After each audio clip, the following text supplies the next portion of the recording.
말씀은 무화과 나무에서 열매를 찾는 그런 말씀입니다. 본문 12절에 보면 이튿날 그들이 베다니에서 나왔을 때에 예수님께서 시장하셨다라고 말씀하고 있습니다. 그때 마침 저 멀리에서 무화과 나무가 보였습니다. 잎사귀가 무성했습니다. 그리고 잎사귀를 보면서 저 정도면 열매가 있겠구나 하고 기대하며 다가가셨습니다. 그런데 가서 보니 열매가 없었습니다. 잎사귀만 무성했습니다. 나무라는 것은요, 열매를 기대하는 유실수가 있습니다. 나무 자체를 보면서 즐기기 위해 심고 키우는 관상목이 있습니다. 나무 목재나 건축 목재, 또 선박 목재로 사용하기 위해 심고 키우는 제목들도 있습니다. 무화과 나무는 포도나무와 함께 이스라엘을 상징하는 나무면서도 팔레스타인에서 열매를 기대하면서 키우는 나무입니다. 즉 열매를 맺어서 유익을 주는 나무입니다. 존재 자체가 열매를 위해 존재합니다. 그런데 그 나무에 열매가 없었습니다. 열매가 없는 무화과 나무는 존재에서 벗어났다고 할 수 있습니다. 기대에서 벗어났다고 할 수 있습니다. 이 나무를 보면서 예수님께서 이르시되 이제부터 영원토록 내게서 열매를 따먹지 못하리라 하셨습니다. 그러자 얼마 있지 않아서 이 나무는 말라 없어져 버렸습니다. 예수님은 왜 무화과 나무가 열매를 맺지 못한다고 이제부터 너는 열매를 맺지 못하게 될 거라고 저주하셨을까요? 사실 이 나무가 무슨 죄가 있습니까? 더군다나 주님은 생명의 주가 되십니다. 주님은 죽이고 파괴하는 것과는 거리가 먼 분이십니다. 그런데 오늘 본문에서는 열매 없는 무화과 나무를 보시면서 다른 나무, 무화과 나무에서 하셨던 것과는 다르게 예수님은 저주하시고 이제부터 내게서는 열매를 따먹지 못하리라 하셨습니다. 이것을 통해서 우리 주님이 하시고자 하시는 말씀이 있는 것입니다. 성경은 성경 그대로 이해해야 되는 말씀도 있고 상징적으로 해석을 하고 묵상해야 되는 말씀도 있습니다. 이 무화과 나무에 열매가 없었던 이 나무를 저주하셔서 하신 이 말씀은 무엇일까?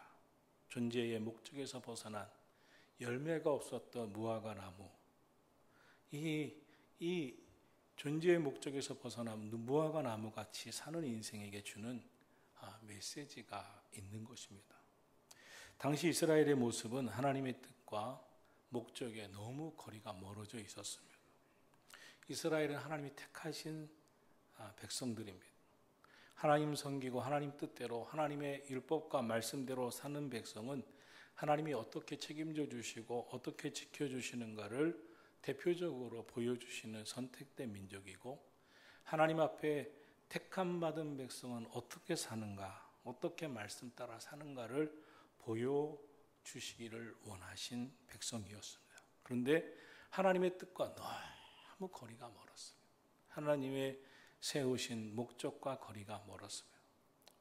오늘 본문의 무화과 나무 사건을 이해하려면 이 무화과 나무 사건 전과 후로 주님이 방문하신 성전의 말씀을 생각해 봐야 합니다.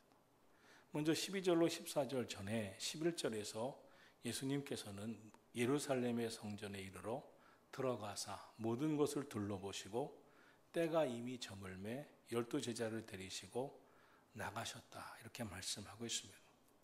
예수님이 예루살렘 입성을 마지막으로 하셨던 때였습니다. 공생의 마지막 예루살렘 입성을 하시고 예수님은 성전을 둘러보셨습니다.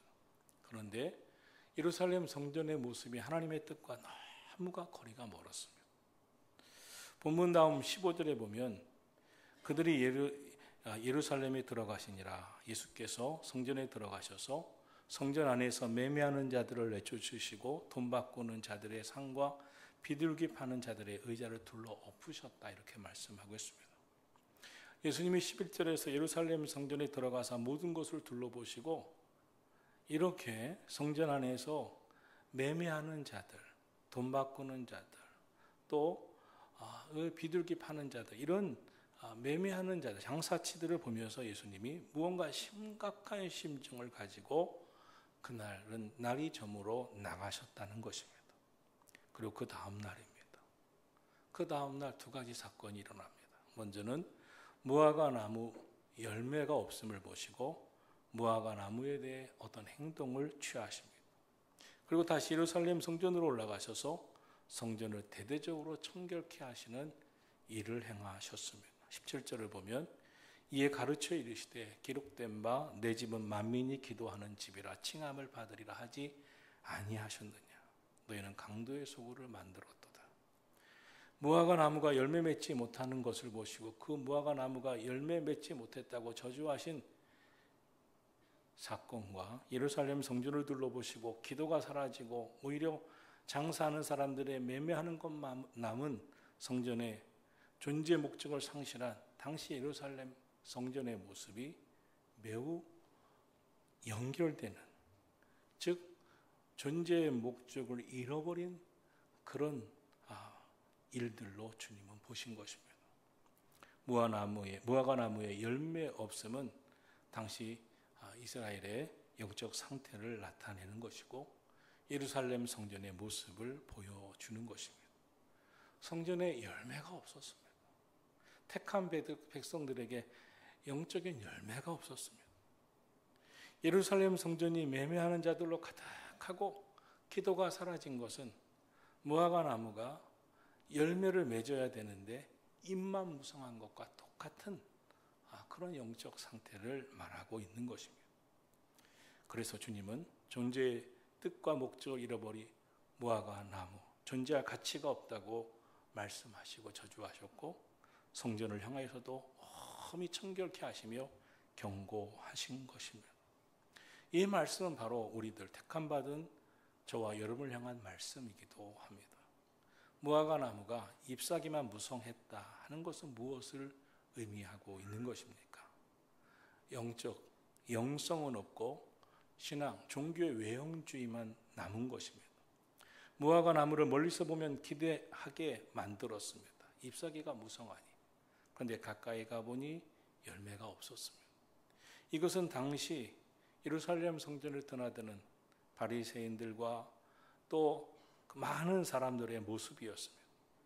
그리고 오늘 주님이 많은 교회를 또 오늘의 교인들을 향해서 주시는 말씀이기도 합니다. 너희도 잎만 무성한 교회가 되지 말고 너희도 겉으로만 드러나 보이는 신앙생활하는 교인이 되지 말라는 것입니다. 바리새인들의 종교적 열심, 타의 추종을 부러워했습니다. 그러나 예수님은 실상을 외식하는 자에 불과하다고 했습니다. 오늘의 교회도 오늘의 교인들도 오늘 본문 말씀에서 예수님이 말씀하고 지적하시는 그 메시지의 주인공이 아닌가 돌아봐야 합니다. 겉으로 아무리 믿음이 있어 보인다 해도 마음으로 드리는 진정의 예배가 없다면, 영적으로 깨어드리는 영이 살아있지 않은 예배가 되지 못한다면, 영적인 기도, 영적인 찬양이 없다면 주님이 우리의 예배를 받으시는 예배이실까요? 또한 영성, 즉 주님의 마음, 주님의 성품을 갖추지 못하고 어떻게 주님의 제자라고 할 수 있을까요? 성령의 깊은 교제가 없으면서 어떻게 기도하는 사람이라고 할 수 있을까요? 엘리야 선지자의 시대 참으로 역경이 많았습니다. 그러나 성령의 역사가 엘리야 선지자를 비롯해서 강력하게 임했습니다. 갈멜산에 불러서 임한 기도의 응답, 간절한 기도에 하늘문이 닫히기도 하고 또 열리기도 하는 영적 현상들이 수없이 일어났습니다. 그리고 이어서 엘리사 선지자는 엘리야에게 임한 성령의 역사가 갑절로 임하게 달라고 간절히 기도했고 엘리사 시대에도 많은 성령의 역사가 있었습니다. 그들에게는 잎만 무성하지 않았습니다. 성령의 열매가 있었습니다. 오늘 무화과 나무를 향해서 예수님이 너에게 열매가 있느냐고 물으시듯 오늘 우리의 신앙에 대해서도 너는 어떻느냐? 너에겐 열매가 있느냐고 물으시는 것입니다. 예수님의 제자들이 잎사귀만 무성할 때 예수님 부인하고 다 떠나고 능력 없는 부끄러운 제자들이었습니다. 그러나 성령 충만 받고 나서는 성령의 열매를 맺는 제자들이 되었습니다. 오늘 우리가 깨우치고 생각해 봐야 할 것입니다. 가을이 되었습니다. 가을은 수확의 계절입니다. 나에겐 과연 성령의 열매가 있느냐 하는 것입니다. 우리는 내 인생에 무슨 열매를 맺기를 원하고 있습니까?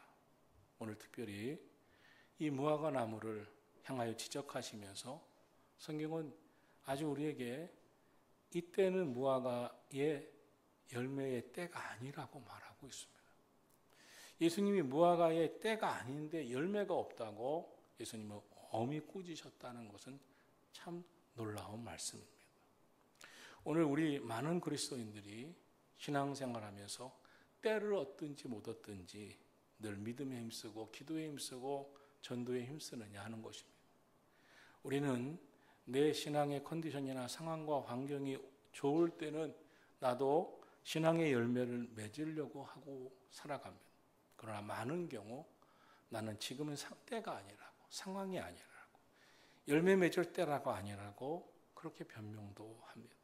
그러나 무화과 나무에 잎사귀만 무성하고 때는 아니지만 열매가 없었던 무화과 나무를 향하여서 저주하신 주님은 오늘 우리에게 너희는 때를 얻든지 못했든지 열매 맺으라는 것입니다. 성령의 열매를 맺으라는 것입니다. 그럼 우리가 어떻게 열매를 맺을 수 있습니까? 요한복음 15장 4절에서 예수님은 내 안에 거하라 나도 너희 안에 거하리라. 가지가 포도나무에 붙어 있지 아니하면 스스로 열매를 맺을 수 없을 것 같이 너희도 내 안에 있지 아니하면 그러하리라. 나는 포도나무요 너희는 가지라. 그가 내 안에 내가 그 안에 거하면 사람이 열매를 많이 맺나니 나를 떠나서는 너희가 아무것도 할 수 없음이라고 했습니다. 주님을 떠나서는 아무것도 할 수가 없어요. 우리가 온전히 주님 안에 거할 때 많은 열매를 맺을 줄 믿습니다. 주님 안에 거하는 삶을 사시기를 축원합니다. 사랑하신 성도 여러분, 먼저 우리 모두 주님 안에 거하는 신앙생활, 그리고 열매 맺는 신앙생활.